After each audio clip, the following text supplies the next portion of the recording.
This podcast is part of the C-Suite Radio Network, turning the volume up on business.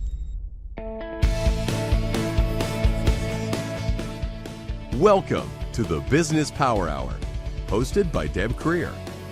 Join us as Deb talks with her guests, experts in their fields, as they share real-life stories and techniques to power up your business. Good morning, good morning. I am Deb Creer, and I am passionate about giving professionals the tools that they need to make themselves and their businesses as successful as possible. And today we're going to be having so much fun, but learning so much. And we're really talking to small business owners and entrepreneurs who know there are so many tasks and things that we have to do in our business that we're thinking, oh my gosh, but I need to focus on my business. And that's really what my guest is going to be talking to us about today. So please join me in welcoming Mary Sue Dahill to our program today. Welcome, Mary Sue. Hello, thank you. And that's actually the second time she said that, because the first time I forgot to hit record.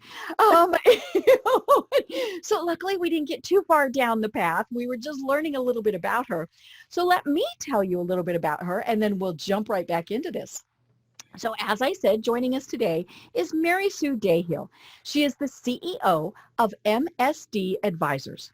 Mary Sue is hired by business owners who are tired of tedious administrative tasks eating up all their time. Well, what they want to do is automate all of those tasks so they can avoid the high cost of hiring and spend all that newfound time totally focused on growing their business. Using her methods, her clients rave about getting more done with less effort, cutting back on their work time, and I love this part, saving money on unused technology. Clients include micro businesses that are looking to scale without the headache and costs of hiring new staff. Other than her family, Mary Sue's loves are a perfect margarita and everything Dachshund. And of course, my beagles think that's pretty good. So again, Mary Sue, welcome. Thank you for having me. Again. So, I was looking through your LinkedIn profile, and I saw that you are very well trained on things like project management, which is what all of this is.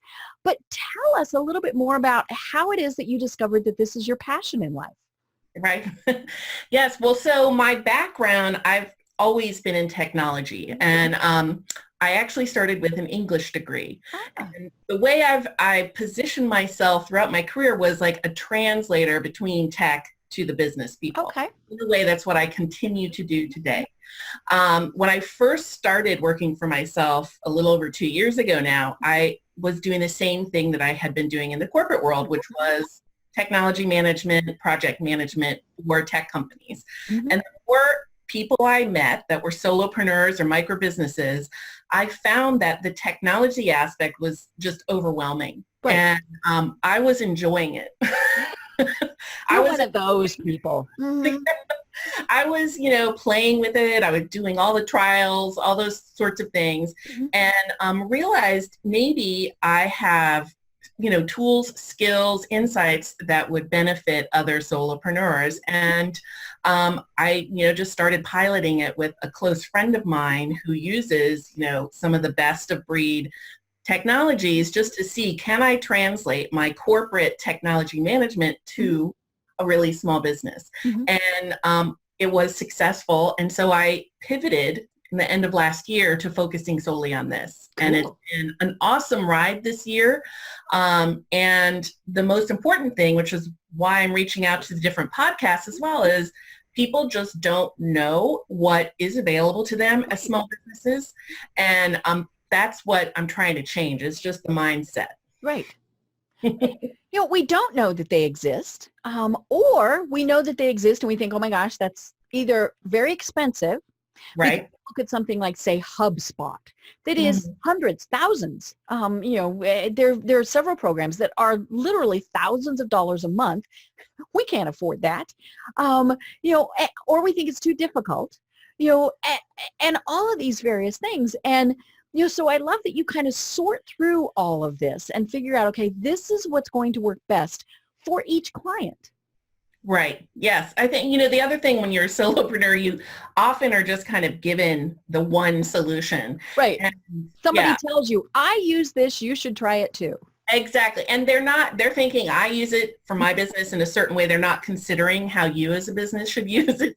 And we all chase the next new thing. Mm-hmm. So, I mean, I think that's part of where we get into this situation where you have a bunch of technology that you don't actually know what to do with, and you're paying for it, but you're not really using it. Right, right.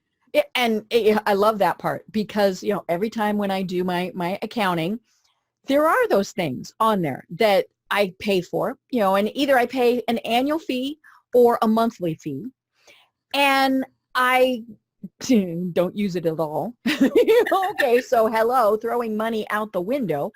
Or I certainly don't use it to its full capability. And I think that's probably the biggest thing is I have these great tools, but I use a little bit of it. I use one feature of it, and all of these various things. And so, I still pay the fee, all of those various things, but it's it gets to be overwhelming because I think, okay, well, I know that I could use this and it'll probably do that, but it's going to take me forever to figure it out, or I'll do it wrong. And we've all seen the examples of things that go wrong, right? We get an email from somebody that's clearly, a form email, and that's great. It's an e-newsletter, whatever the heck we want to call it, and it's dear first name. They don't know, they don't know how to do things like that. I was just talking to somebody about that yesterday. Or, we get it and it's blank. I love those. Those are my favorites. Or it doesn't contain the link, or, all these various things. Or the other day, I'm on Facebook. Somebody says, oh my gosh, my website has been hacked. There are over 100 pornographic posts on the blog. And I'm thinking, oh dear, oh dear. And so, I quickly sent her a note and I said, have you ever tried using the program WordFence or plugin? She hadn't. She downloaded it. And of course, I told her, I said, there's a free version, paid version, all those various things. But, and I didn't hear back. Don't know what happened. But things like that. I mean, where we're supposed to be focusing on our business. And it never occurs to us, okay, we're a small business. We sell an itsy bitsy little thing. Why would somebody want to hack into our website? Why would they want to do these things? And some of those things are just simple controls. I mean, you set it where you have to approve a comment. I always do that. I always want to make sure that's there. But yeah, she had never heard of a program like WordFence. And so there's all those things out there. Like you said, we just get overwhelmed. And then it doesn't help matters that, we might actually read a tech journal and thoroughly confuse ourselves. Well, first is Facebook and LinkedIn, where somebody is saying, hey, I'm using X. And we're thinking, okay, that sounds good. And so kind of walk us through this, Brian. How in the heck do we even tame this tiger? That's a great way of thinking about it. So one thing is, even though you're a solopreneur or micro business, you have a technology strategy, regardless of if you've intentionally sat down and said, these are the technologies that I'm using. You've selected a website provider, an email provider, and probably some other tools. So all of those make up your technology strategy. Okay. The way that I think about it is less is more, so. Right. And I think that's it, is we get an overwhelm. Yes. I mean, we're creating our own problem because we look at, I have a problem, like this online scheduling is the easiest tool and so useful, but a lot of people still aren't using it. But you go in and you're like, I need a tool like this for this particular problem. So I go get that. Then you're like, well, I need to invoice or I need to charge somehow. So I go get a separate tool. One of the women that I'm working with right now, she does a website design and it's, beautiful. And I thought the way that she's using her online calendar scheduling tool was, just unique. She has that first meeting, a 15-minute, free call, and then she has her actual analysis design branding meeting, and she charges for it in the calendar appointment. So here she's simplified her process. It's automated, and she's not adding an additional technology in there, with an invoice or whatever. So to have the meeting, they have to pay. And then she has kind of checkpoints like that in her process. Right. Yeah. And of course, once you get it set up, it really does go well. But it's that setting up point. And, let's talk about scheduling programs because, I love them. I think they are the greatest thing in the world because how much time do we waste with sending an email? Hey, Mary Sue, we need to get together and have a client meeting. What works well for you next week? You send me back an email and you say Tuesday at 1, Wednesday at 3, Thursday at, and so then I respond and I say, oh, wait a minute, Tuesday doesn't work. And then, we go back and forth on emails several times. And then pretty soon, wait, something else came up on Thursday and we're back to not having a meeting.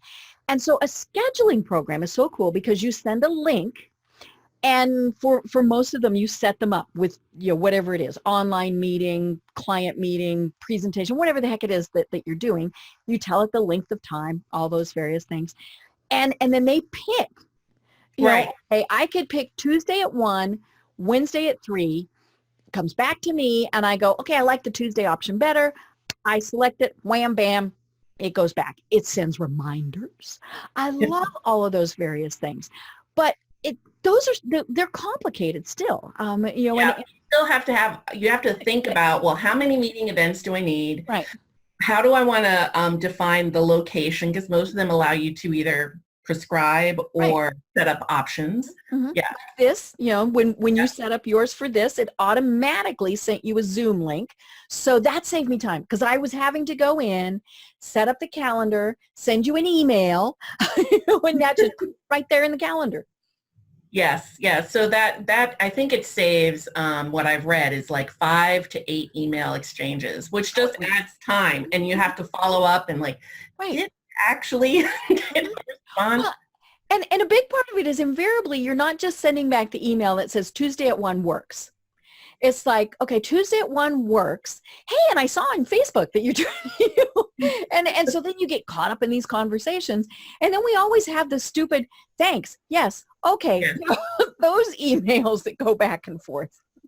Yes. And if you don't actually then create the calendar appointment, right, then it's lost, so that happens too. Right.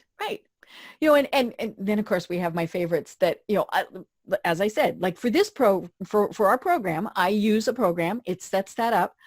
And then every once in a while I will have someone who sends me their own calendar link.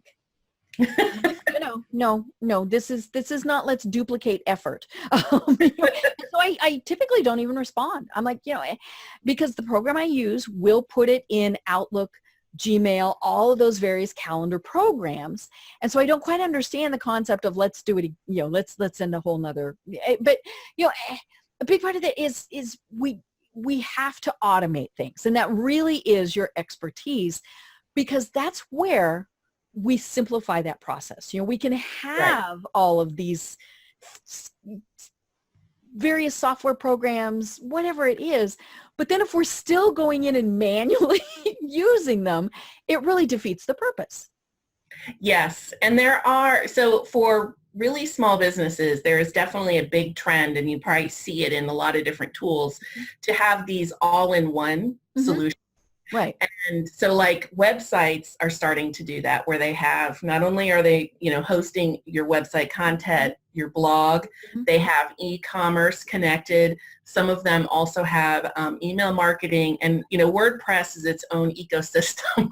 So you can almost do everything in WordPress. And then CRMs or customer relationship management tools have the same thing. So they have email marketing, contact management, deal management, e-commerce. So all of them have these different components, and you still have to figure out which ones do I need for my business?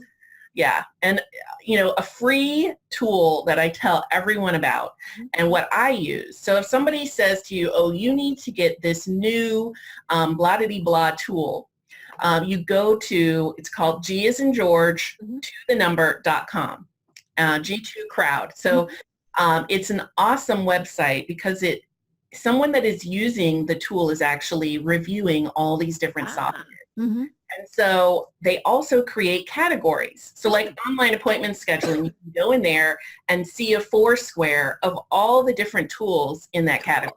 Mm-hmm. So it gives you the ability to go, well, which one do I want? You need to kind of click through, because that's always the challenge. You type in CRM and you just get this long list. Well, and a lot of people are still going, CRM? What's CRM? Yeah, so, and then the reviews is very helpful, because you get real people saying, what do they like? Mm-hmm. What do they struggle with? What would they like the company to do better? And you can get a little bit of an assessment. So. And as you said, that's the problem, is we get overwhelmed, because typically what a lot of us do is, we think, okay, I need a new scheduling program. So I, go to Facebook, I say, hey friends, what scheduling program do you use? And I get 900 suggestions, which helped in no way. And it's kind of like, okay, 10 people said this, so it must be the best one. Well, it doesn't. It's just, it works best for them. And then the really funny thing is, it really might not be the best for them. It's just what they use. Right. Yes. So the tools that I think like every kind of service-based business really needs is online appointment scheduling, for sure. Everyone needs like a good email calendar system. And I'm actually going to be publishing a blog post soon about the most underutilized tools for business owners, which is their productivity suite. So like G Suite or Microsoft 365, because there are so many tools that you get within just that one license that so many people don't use. Yeah, one they don't look at it and go, I don't even know what that icon is. Yeah. Yes. And, one is just really taking the time to look at what capabilities are in your tool. I always go right to the help documentation. Okay. Show me the feature list. Right. Mm-hmm. And then I go learn about the different pieces of it. And then thinking about how can I actually use it in my business. Mm-hmm. Right. Let's see, the other is email marketing, contact management, which can all be in one. I mean, the all-in-one CRMs are really very helpful, and then that they have automation in there. Mm-hmm. All of them have the ability to send a campaign. I'm going to send my first email, and then I'm going to wait 5 days and send the next email, and then wait another 5 days. But the really good ones have the ability to kind of listen to, well, what did the client or prospect do? Did they do the call to action that you had in that email? If they did, then they should be pulled out of that campaign and put into a different. Right, because you don't want to follow up incorrectly, and because then they're going, well, wait a minute, I already scheduled my call with you. Why are you reminding me that we need to make a call? Right. So I think understanding the type of automation available is really important as well. Right. And speaking of your blog, you did this great blog post where, it is kind of that taming the tiger thing. And so many of us, we have all of these things that we do, and we don't even realize that they could be automated. So I love that you say the first thing that we all need to sit down and do is figure out what we do. The thing that is not specifically related, well, and actually I shouldn't say that. I was going to say specifically related to what we're doing, but we can automate a lot of that also. So we need to sit down and really figure out, what do I do in a week, a month, whatever, because some things you only do once a month, like invoicing, things like that. Right. But I love that, as you say, go through and really figure out what is it that you're doing, and then figure out from there what can be automated. Yes, I think, we all have a lot of tasks and activities on our plate. Mm-hmm. But for you to, grow your business, you got to determine which ones of those things are important that you personally do. Like, you are the only one that can go out networking. You are the only one that can have sales calls. Right. You may be the only one that can deliver whatever your service is, but outside of that, you are not the only one that can do your social media, your invoicing, bookkeeping. Those sorts of things take up a lot of time and pull you out of, the activities that are going to allow you to grow your business, build relationships, get more clients, and have a bigger impact. Right. And in some cases you might need to have a VA or, something like that. I mean, like my producer, and I've talked about this before, my producer is a VA, and she does quite a bit of what we need for this program. She's sending the emails, she's doing the follow-up, all of those various things. And of course, the hardest part for me was to let go of that. And to realize it can be done by someone else. She might do it a little bit differently. That doesn't mean it's wrong. But and so like I said, sometimes you do need that person, but in many cases, it really can be computerized. But then I think, what happens if something goes wrong? What if I look like I'm dumb? What if I use it wrong? We were laughing before, the e-newsletters. Dear first name. Oops. We've all made mistakes. Yeah, and we can laugh about it and say what? I didn't have 500 people on my mailing list whose name was first name. And that's just part of the process of setting it up correctly. Making sure, say, when you're asking for somebody to subscribe to your newsletter, that you require a first name. Right. It's funny. We were having a conversation about this just yesterday in a mastermind group that I'm in. And we were saying, we have been known to give a fake name so that I know, okay, this is coming from there. I know if I get something typically that is Deborah, addressed to Deborah, they have pulled my information off of LinkedIn. Because that's what I used there, because Deb and it was taken and I didn't want to get too complicated with it. But so yeah, if somebody is calling me Deborah, then they probably pulled my information off LinkedIn. And so I really probably don't know them and I can ignore that email. But there are people who will do a totally fake name when they're signing up for things, or they'll have a special email address. I have one that's signup@debcareer.com. Because I want all of those things to go in a special folder, and because that simplifies my life when I'm reading emails. Yes. Well, going back to your process for the whole podcast, the important thing with automating is that you have to lay it out. You can't, if you're feeling like your workflow is chaotic, is it chaotic because you just have a lot to do? Right. Or is it chaotic because you haven't defined the process that you should follow? So it's very hard to automate if you don't have a manual process laid out. And your process is awesome. I thought it was really well thought out, asking the information and then clarifying the next step. So I knew what to expect. Well, but you're right. We had to think about it. And, and I worked with Kim and I said, okay, how soon do we send the reminder? Because if we send it several days before the program actually goes live, sometimes people got busy and forgot, okay, I need to promote the program.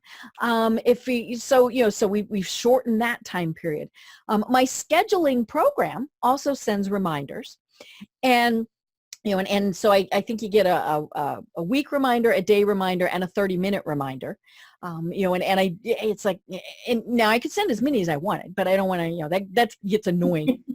5 minutes. But, I had to sit down and think about it. But part of that process, and this is one of those things that I wasn't happy with my scheduling program. So I love that I'm talking to you about this because I might just have to switch. There's no way to test it to see what you get, or what is sent, I should be saying, unless you sign up for it. So I had to make fake appointments to myself to see what it was that was being sent out and when, and so that was just very good. You know what? I don't think any of them have a great way to test. Yeah. I mean, that's kind of a complicated thing. But the other thing is, what I love is it really is automated. And it's so funny because then I'll get a response from one of the automated things and I'm like, what? And then I have to remember, oh yeah, I just reminded him about the program. And then of course I send a follow-up thank you that goes out, I think within an hour of when the program went, because we're all so busy that, if I waited a day to say, hey, Mary Sue, thank you for being on the program, you're like, yeah, whatever.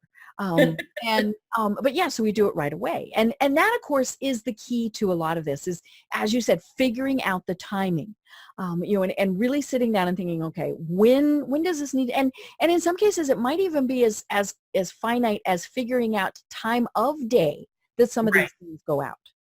Right. And a lot of the tools will allow you to select your contact's time zone, right? So that your noon, maybe their 9 a.m. or your 9 a.m. maybe their 6 a.m. Do you really want to be sending an email at 6 a.m., especially, like for me, I want people to have a balanced life, because you have family, you have friends, children, all these other things in your world, and you don't want to be working all the time. Right.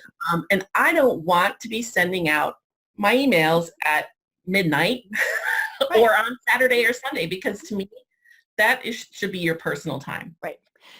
And you just hit on something that is so important, and that's that our business, yes, it is 24/7. I mean, it's really hard to turn it off at 5 o'clock, but there are ways that make it easier to maybe turn it down.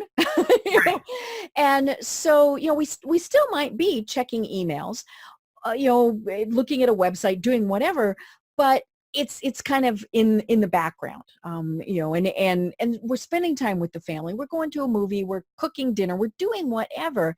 And we're not thinking, oh my gosh, I forgot to send that reminder email to Mary Sue that we have an 8 o'clock meeting in the morning. And so then we're going, because you probably won't see if it's late in the evening also. Right. Well, and like Gmail now has the ability to schedule emails, and you could set reminders for yourself to take action if you don't want to do that. So it's like the tools are becoming so sophisticated. It's can be overwhelming, but it's very helpful. When you purchase these tools, you really don't need a bunch of different tools. You need probably 3 to 4, depending on the type of business that you have. Right. Now, one of the things that I was reading about in your blog that just was like, oh my gosh, light bulb, dingy, dingy, dingy, was that invoicing can be automated. And, I laugh about that because as a small business, we need to be invoicing, but so many of us put it off, or many forget. I mean, don't you love it when you work with somebody and you don't get the invoice and you as the client are thinking, should I remind them I need to pay? And all these various things. And it's a time-consuming process, even if it's just cut, paste, all of those various things. So talk to us a little bit about how invoicing can be automated. Yes. So I would say all of the kind of accounting softwares have a way to automate the invoicing. It would depend on the level you're at, if it's included or not. Right. And that is the tricky thing, is sometimes when we're being, I won't say cheap, but when we're taking the inexpensive or even the free route, because a lot of these programs have free, then you do lose some of these features. Yes. So I was using QuickBooks Online for self-employed, which is like a terrible tool. There's nothing automated in there. And I really didn't want to pay the additional level to get more of the tools available. So I did switch to Wave Financial because I don't have to pay for the software, but it has tools in there that I really like. And, I talked to a bookkeeper today because I know I need help there. So it may not be the perfect solution, but for me, it does give the ability to, one, I could set up recurring payments that happen, the first of the month, whatever the date cycle is. I can schedule future invoices, and you can schedule the reminders. So, I've read when, researching this, one is sending invoices on the first of the month is probably the worst day to send it. Right, because everybody sends them on the first of the month. Right. So maybe delaying it 5 to 10 days, changing your date would be helpful, but everyone has a lot of email coming in. They may forget. The other thing with Wave Financial is that when you pay the first time, you can pre-approve it for the next time. So, cash flow is so important. And if they are committed to paying you, that's not going to be a big deal, right? So they pre-approve it. It'll send them the receipt that they charged the next time, and it's done. Like, how awesome is Right. And so clearly they have to put in either their bank information or a credit card. Yep. And, some places might do that, but we're all doing that, right? I've been talking about the fact that, we subscribe to something monthly. It's the same thing. Yes. And, there's so many people that create an invoice in Word and then send it. And it's like, what? I just don't even understand that. Excel. I used to, now this, that was 20 years ago when I started out. I did it in Excel because then it would add it up. But yeah, and now one of the things that I really think this whole invoice automation thing, would be cool is if they accept, and even if you're not automating it, but, if they accept that, they will automatically pay, give them a discount. Because then you're not reminding them, and it, obviously it depends on how much you're billing them as to how much you want to do, but make their life easier too. If they're not having to stop what they're doing, pay the bills, right? Bills, hello, got a pile of bills right here.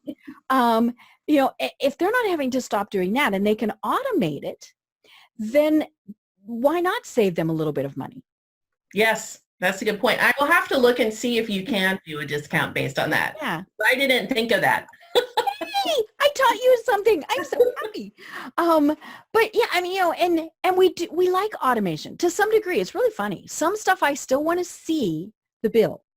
And so I don't always do automatic payment.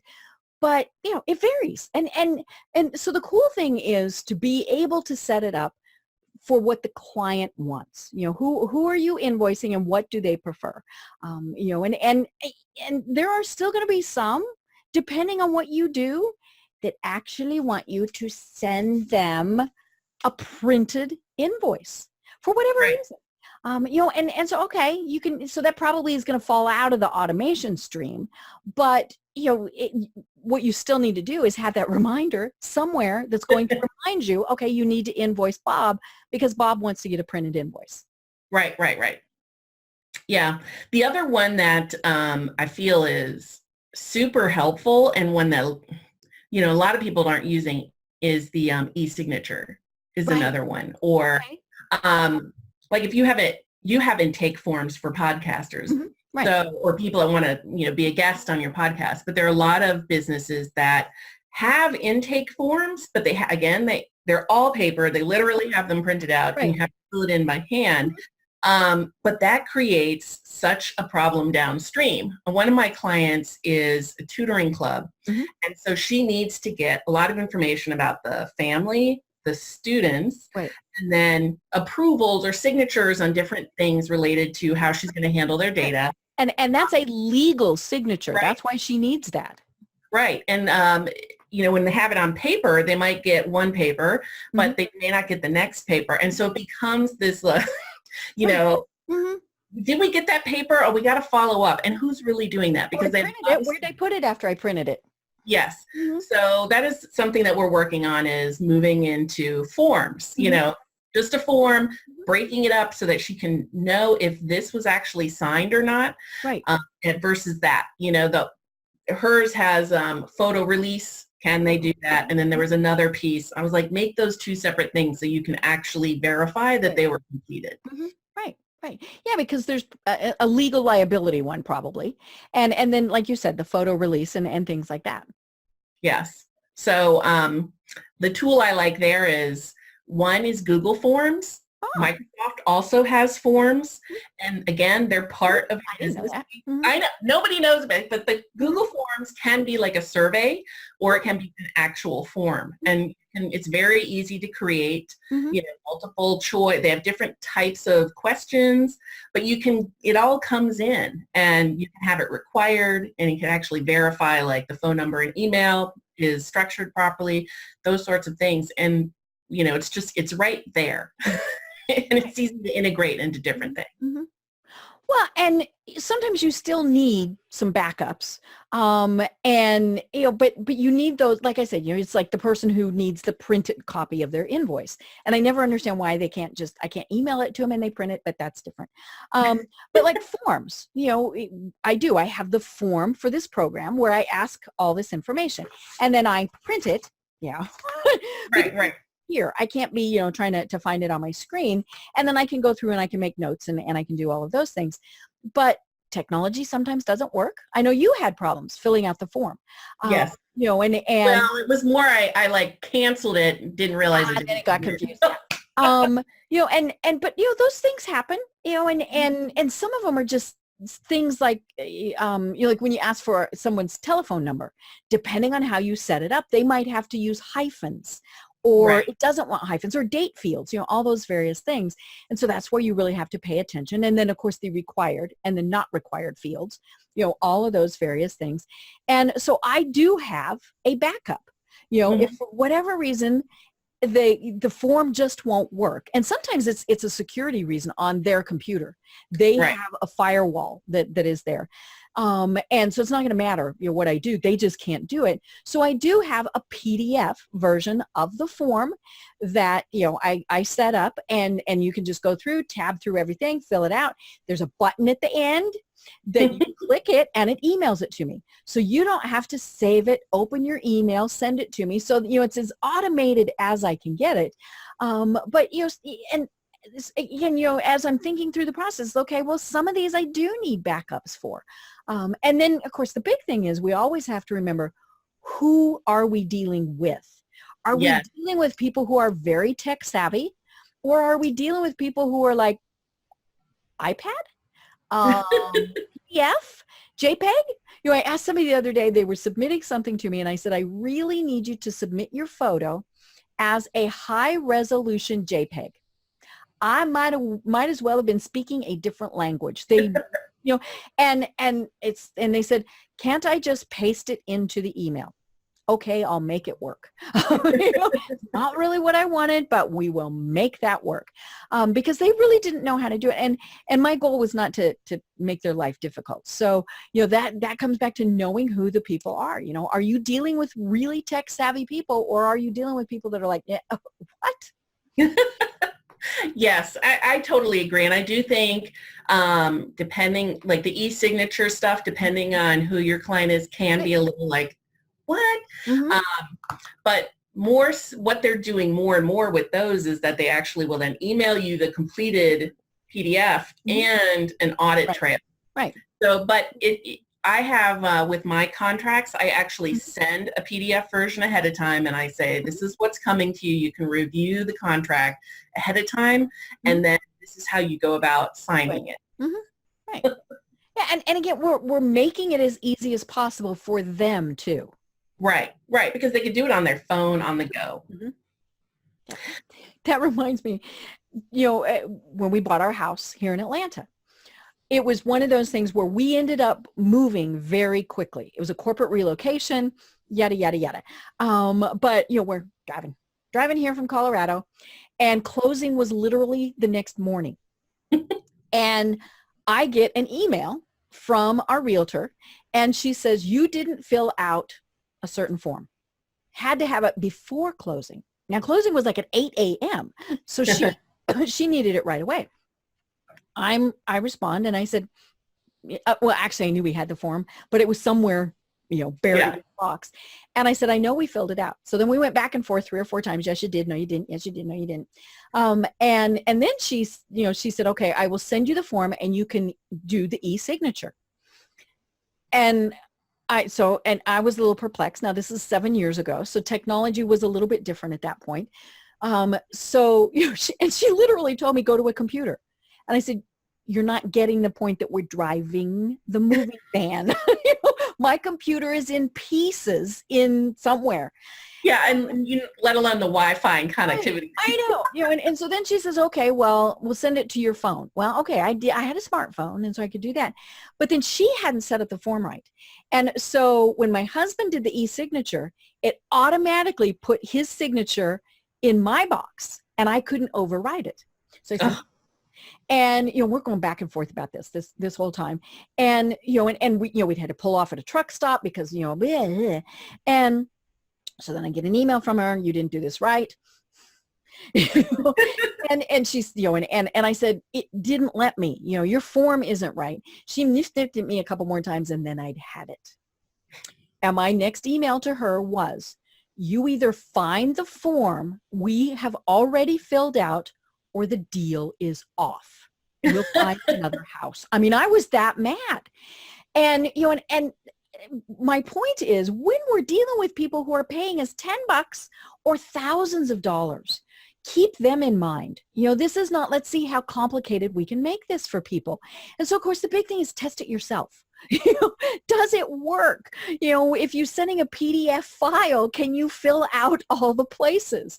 All those various things, or have a buddy fill it out. Somebody else can make sure it works. Yeah, my kids are great testers. They're like, why am I getting this email? Yeah. And still be prepared for the fact that obviously sometimes things aren't going to work right. But yeah, keep in mind that you're not just automating this to make your life easier.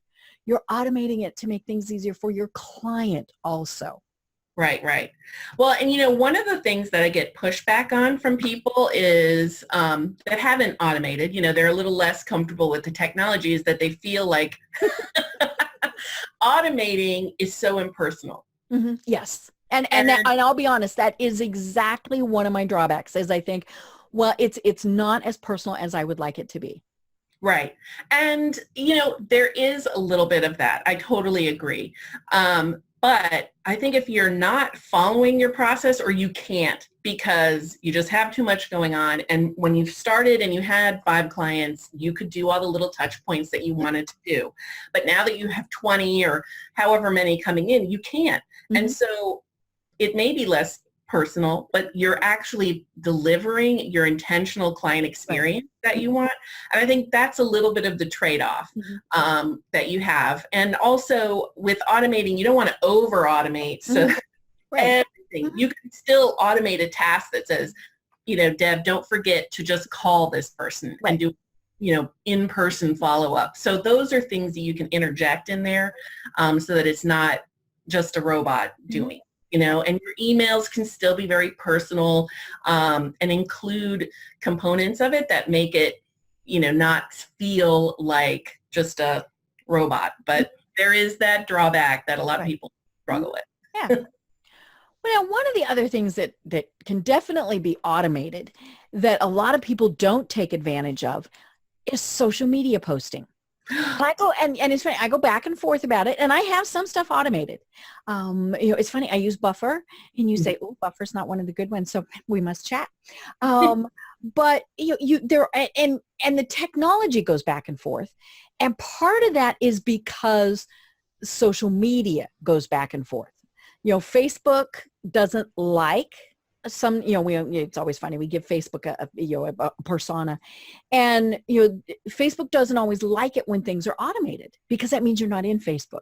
You're not there typing it. So Facebook goes, no, we don't like that. And so it moves stuff further down in the algorithms and yada, yada, yada. And then of course you have the glitches. I set stuff up to automate, and then pretty soon my Twitter isn't automating because something changed. But but it still is one of the easiest and best things that business people need to do, is to automate a good portion of their social media. So let's talk a little bit more about that. Yeah, so there are a ton of tools available to you, and it depends on how important social media is to your business. But everyone needs to have visibility in their social media. So there's obviously Hootsuite, Buffer. I think Later is another one where it's more about scheduling. You create the content and you can schedule it for like a month out. Right. Those all work very well, and I do think they impinge on your engagement a little bit, but the one that I'm using is Meet Edgar, which allows me to have a library of content.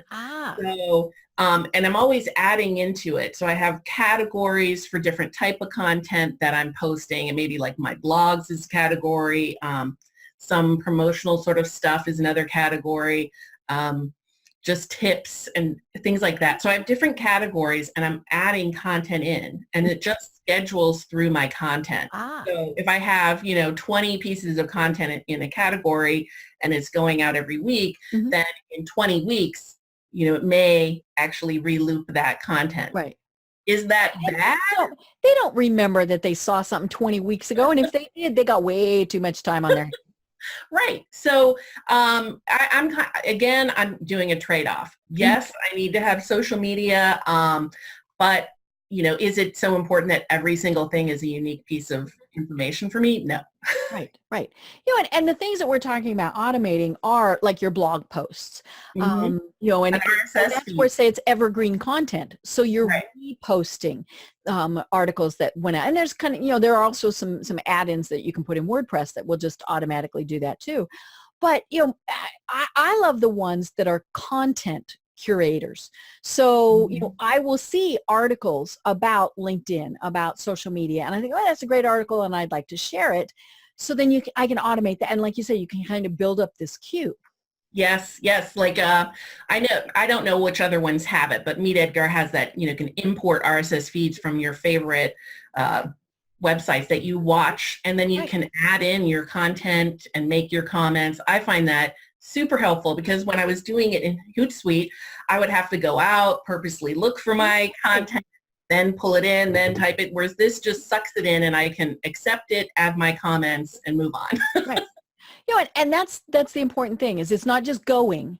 You review it first, Yeah, because there's always going to be something that you might not agree with, or if you don't agree with it, you want to make your comment. I don't agree, but all these various right, and so I always tell people it's not set it and forget it. right, There's still some human oversight that you have to do.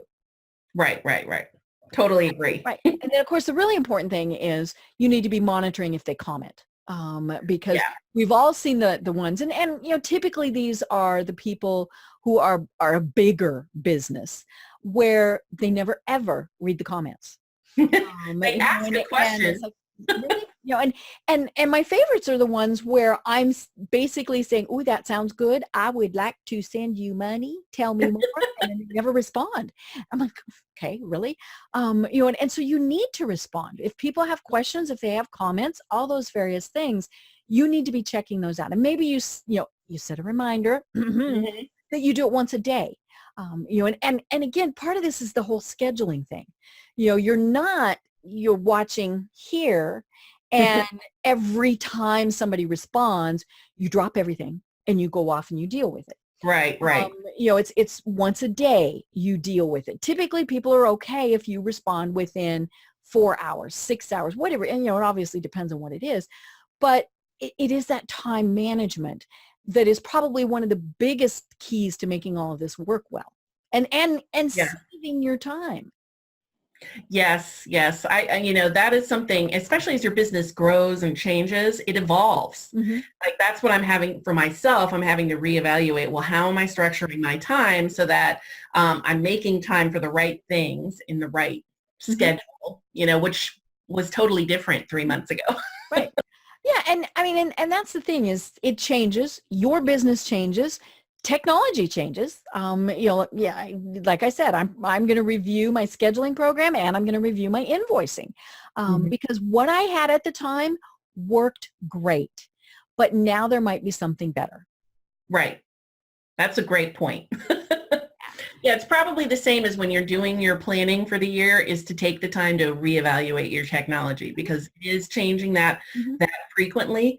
And if you're interested, I do post regularly on LinkedIn, Facebook, and Instagram, where I'm doing some of that curating and letting you know the cool tools that are out there. Cool, cool. I love it. And at the end, we'll tell people how to reach out to you.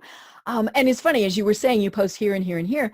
That's another one of the things that people need to look at and think about is where you're posting. And I don't care if it's manually or if it's automated.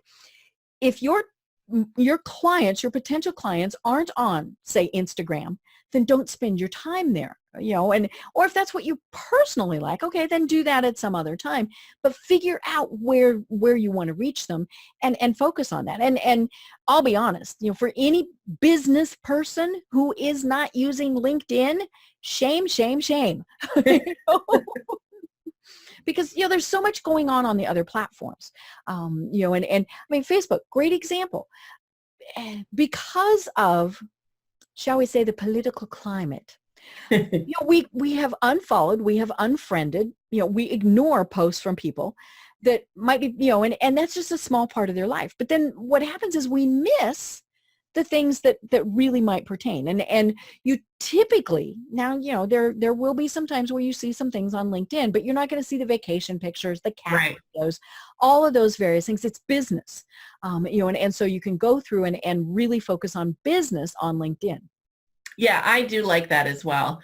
I need to start on LinkedIn using the video more and doing more like the tech tips. Right. And it's all, it's trial and error. And I think you have to be open to just trying it out, maybe not doing it perfectly, and learning and moving forward. Right. And the big thing is, even if you spent money on it, or maybe most importantly, if you spent money on it, if it's not working, then stop doing it. Yes. It's surprising how many, one client had Pipe Drive, Constant Contact, MailChimp. Goody, they had them all. And it was like, what are you doing? You don't need all those things, and they're kind of redundant. So, yeah. And then they were like, well, I don't know where my data is, because it's, in all these different places. Well, especially if people subscribed, were they subscribing to the MailChimp link? Were they subscribing to the Constant Contact link? Yes.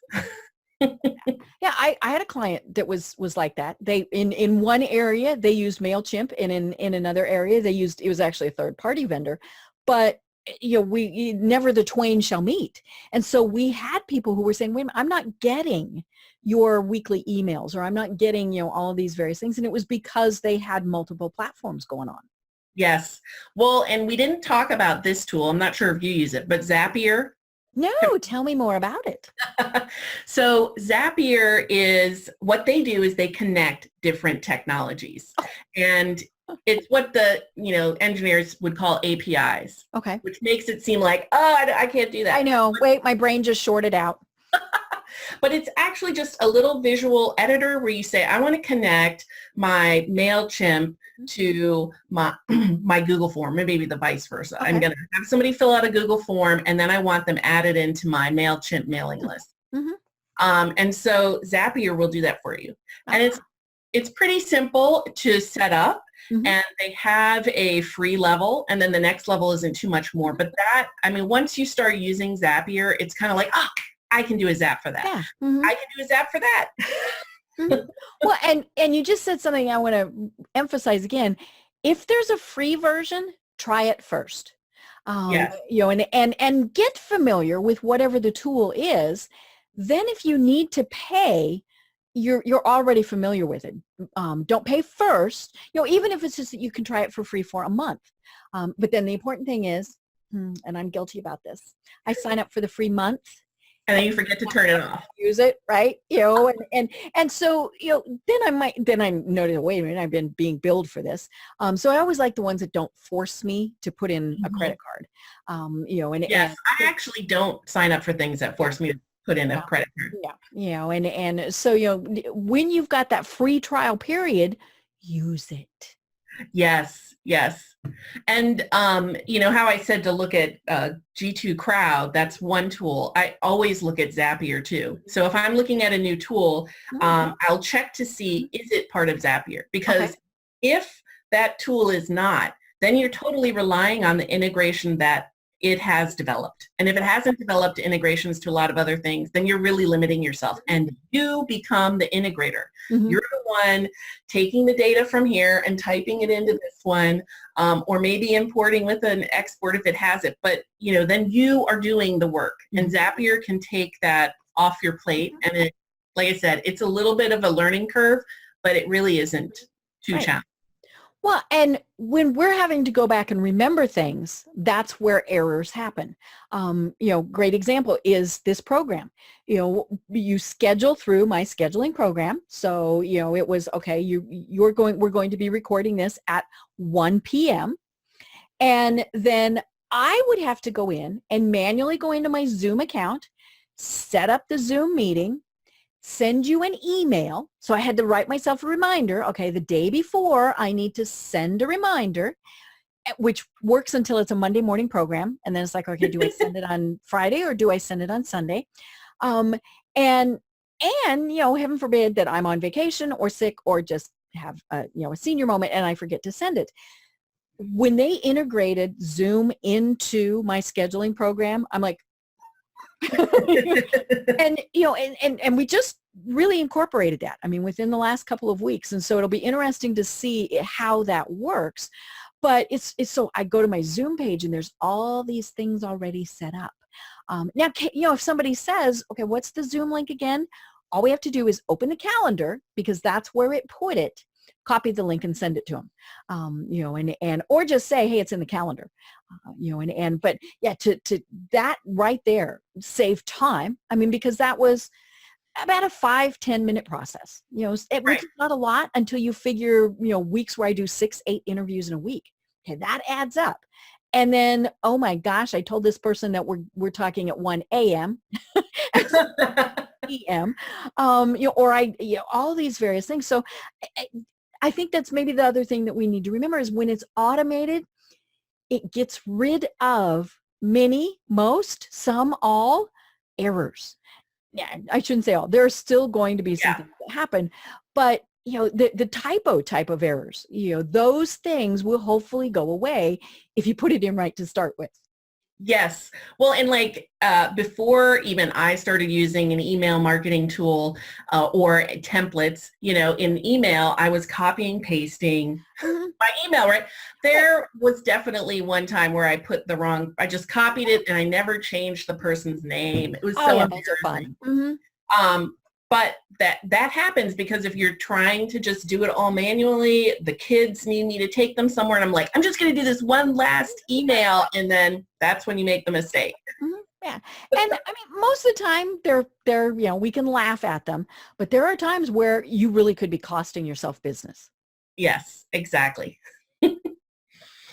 Well, oh my gosh, this is just so much fun. I'm having so much fun talking about this. So, okay, are there any other programs that we really need to be thinking about using to automate? Okay, so I commented on Zapier, which is one I think everyone should look at. Okay. And I am going to be doing a little Facebook Live showing you how to use it and set up some easy zaps because there's just like I love it that there's zaps. Yeah, it's really cute. I think they have their marketing down pat, but it is easy to use and it works, just makes it so much faster to get things done. The other is the all-in-one CRM tools. And this is if you are somebody that has a bunch of spreadsheets and you're tracking, who are your clients, who are you invoicing? When did I follow up with them?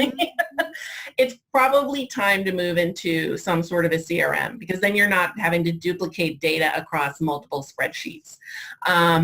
So I guess we'll put this in the show notes, but I do have a new little download. It's called Technology That Will Help You Get Work Off Your Plate, where I've evaluated these all-in-one CRMs.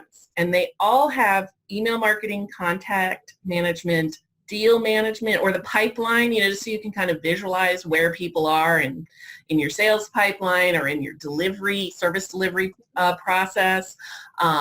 So I really like ActiveCampaign. Okay.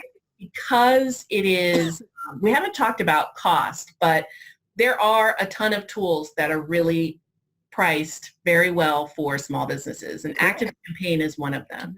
So you can get their CRM without the pipeline management for like $9 a month. Wow. And if you want the pipeline management, it's $49 a month.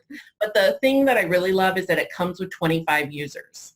And a lot of tools don't. And as small businesses, we do need to be considering the privacy and data, integrity, because if you have a VA or two and you give them your login, you're opening yourself up to some risk.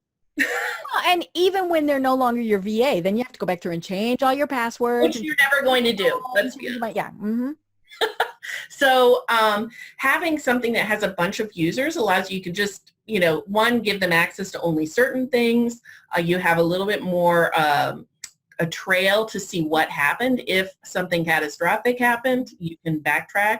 But that I do prefer tools that give you more than one user, at least two. Yeah, because you need to, everyone's going to have somebody helping them at some point. Right, right. Well, and I'm also one of those people that thinks you always should have somebody who has access in case something happens. And somebody else needs to, even if it's just that they're notifying everybody, hey, she won the lottery and she is no longer doing business. Right. I wish. Wouldn't that be fun? That would be great. Well, Mary Sue, we've been talking about, this is so much fun talking about all of this, but I'm still thinking, oh my gosh, this is so much time. My brain is just shorting out again. So tell us how you can work with people to help them through all of this. Yes. So what I start with is we sit down and we just do an assessment of what technology they're using today, and then talk about their business. Like what are they trying to accomplish as a business? It doesn't have to be in technology. Where are their biggest time sucks or investments or error-prone areas? And then I recommend a plan on what technology would help them get the work off their plate, make things run faster. So that's one, and a lot of people just like the strategy. They need to know what technology to use. And I'll actually also do the research. I go out, I look at different tools, I assess it based on their business, and then I bring back some recommendations. Perfect. Once from there, if they want assistance actually implementing it, then I would do that as well. Okay. And I recommend everyone do demos of the technology. What I find is so funny is people are like, I just want to buy it. Which one should I buy? Yeah. And then they go out and buy. But watching demos, talking to the salespeople is an education that is so important, because you may be in the call and one, you don't like the software, the way it looks, the way it operates. Right. Two, you get a really good feel for the kind of company it is. And as small businesses, you need to know that they've got your back. That they, one, can communicate with you, that they have good online help, and that they provide support for you to learn how to use it. Right. Even if you are having someone like you take care of a lot of that, you still need to be able to get those answers yourself. Yeah, because I will help implement it, and I will train you, but after I'm gone, right, you're gonna have to work with that company after that. Yeah, so, and now I'm sure I could go back and say, okay, Mary Sue, I've screwed it up, fix it. Right. But hopefully we get things going, and we're not having to do that. Right. Yeah. Most of these you could operate yourself, but you need, the support is really important, because if I may not be an expert in exactly the tool that you select, so I need to rely on the support too. Right. Cool. Well, how do people find you and connect with you? So I have a website, msdadvisors.com, and you can schedule time with me from there. I'm also on Facebook, MSD Advisors, or Instagram under my full name, Mary Sue Dahill. And I don't know if in the show notes we could put a link directly to scheduling, and we'll include the technology download that people can use. I think that's super helpful. Perfect. Yeah, because as we said, there's so much that we need help in this area. Yes. And I'm happy to help. I try to put a lot of information out there so that you could do it yourself. And I starting a new program where I'm doing more the helping you do it, training, and then the with you part, right, versus doing it for you, because you can do it yourself. Well, and there are people that, I just want to know what to use, and then I'll go figure it out myself. Or it's, I don't care, you just take care of it for me, Right. So cool. Well, Mary Sue, do you have any final words to leave everyone with? Let's see. My final thought is that, one, just because you're small does not mean you have to operate like a mom and pop. The technology is available to you to operate at a more sophisticated level so that you can have that balance between family life and work. Right. I love it. It's what do they say? The technology is available. And we don't want to be the hey, it's this little business, we want to be the people that, people want to do business with. And a big part of that is being professional in all of these various areas. Yeah. Well, thank you so much for having me. This has been great. And I've been making notes and I'm thinking, okay, let's go try these things and all of this. And so, can't wait to do that. This really has been so much fun and I hope people got a lot out of it. You can connect with Mary Sue at msdadvisors.com. I am Deb Creer. I've been having a great time talking with Mary Sue Dahill. And until next time, everyone have a great day. Thanks for listening to the Business Power Hour, hosted by Deb Creer. Join us next time for more real-life stories and techniques to power up your business. You've been listening to C-Suite Radio. For more top business podcasts, visit c-suiteradio.com.